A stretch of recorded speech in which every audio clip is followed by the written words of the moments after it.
Habakkuk's prophecies deal with the time of the end Babylonians. Habakkuk's prophecies are rarely considered in time of the end discussions. While the book of Revelation is almost always featured, Habakkuk gets little notice. However, that is all about to change. When the second seal of Revelation is opened, all Bible churches will awake and search the scriptures regarding the time of the end, something they should have done much earlier. When they examine Habakkuk, as we are about to do, they will find some amazing prophecies which Jehovah has kept in reserve for his people, so they would be able to see who the end-time Babylonians are.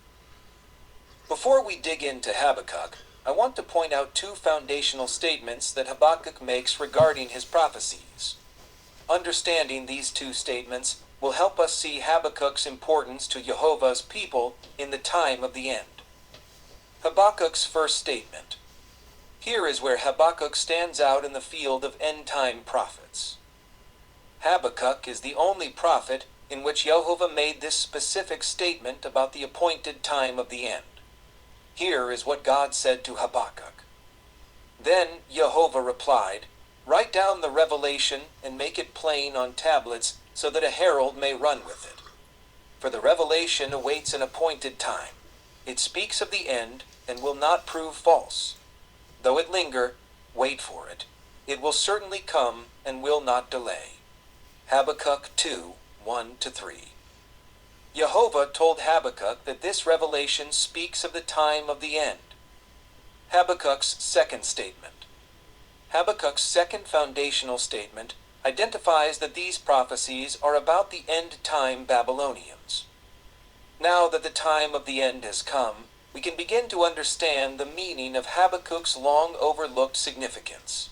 The fact that Habakkuk's prophecies have not been understood until now makes perfect sense in light of Jehovah's statement to Daniel. Jehovah said, "Go your way, Daniel, because the words are closed up and sealed until the time of the end." Daniel 12:9. Now that Jehovah's prophetic words are being opened and unsealed, let's take a look at Habakkuk's revelation to see what he has for us about the end-time Babylonians.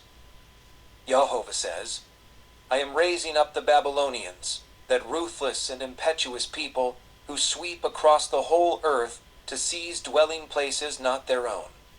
They are a feared and dreaded people. They are a law to themselves and promote their own honor." Habakkuk 1, 6-7. With Habakkuk's two prophetic puffed up, his desires are not upright. Indeed, money betrays him. He is arrogant and never at rest. Because he is as greedy as the grave, and like death is never satisfied, he gathers to himself all the nations and takes captive all the peoples. Will not all of them taunt him with ridicule and scorn? Habakkuk 2, 4-6. This description seems to describe the current U.S. President, Donald Trump. However, there are people who may think this could describe any number of political leaders.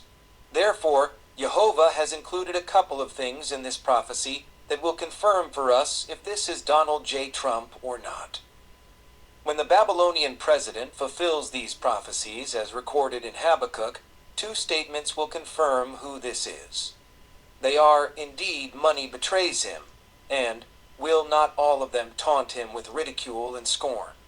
These two unique statements about this leader will confirm and establish who he is.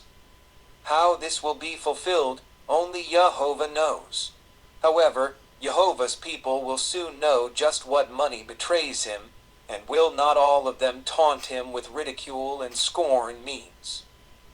Recalling that President Trump received the Man of the Year, and reading in Habakkuk about the death and destruction this leader will cause, we can imagine how all the people may taunt him. Habakkuk's prophecy explains what will happen to the U.S. economy as a result of the president's actions. When this prophecy happens, the creditors of the U.S. will do something that will make the U.S. tremble.